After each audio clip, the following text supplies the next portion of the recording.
In this video series, we're going to explore autofocus tracking on the Canon C70 and put face priority up against face only to see how Canon's own prime EF-L lenses respond in each of those modes.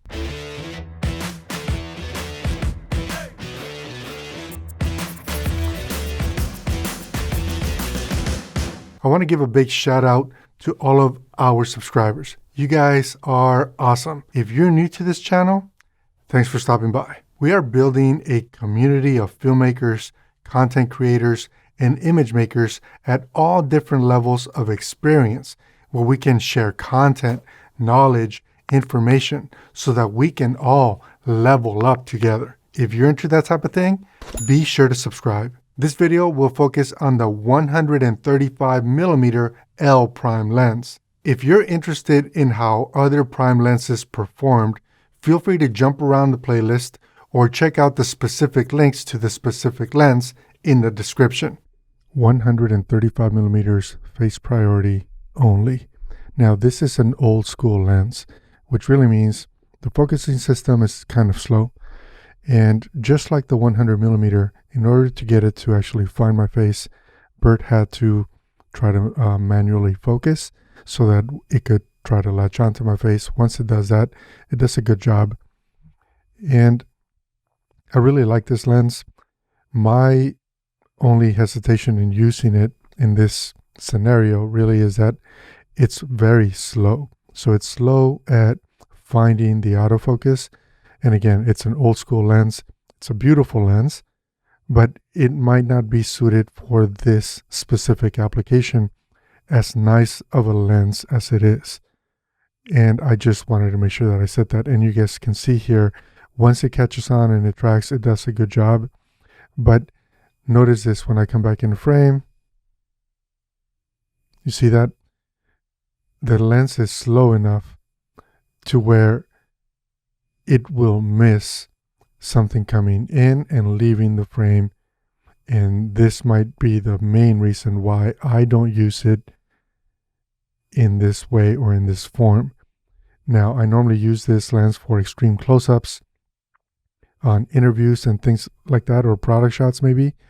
So maybe the whole need of actually tracking a face is not there.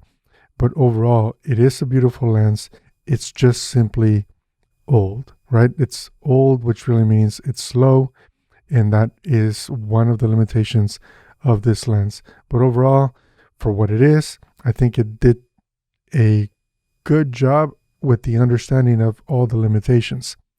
Now, let's do face only. And you're going to notice what I mentioned before, which is someone needs to manually try to focus so that the lens can engage the autofocus and then actually latch onto the face. And that's what we saw there. And you're going to continue to see just how slow the autofocus system is on this lens. And for what it is, I think it does a good job. But would I use it or trust it, say, if I had it on the gimbal? And would I even put this lens on a gimbal? And the answer likely is no. But if you needed someone and maybe they're just bobbing back and forth, you know, as you're doing an interview or something, the lens will perform well as long as you have an operator behind the camera.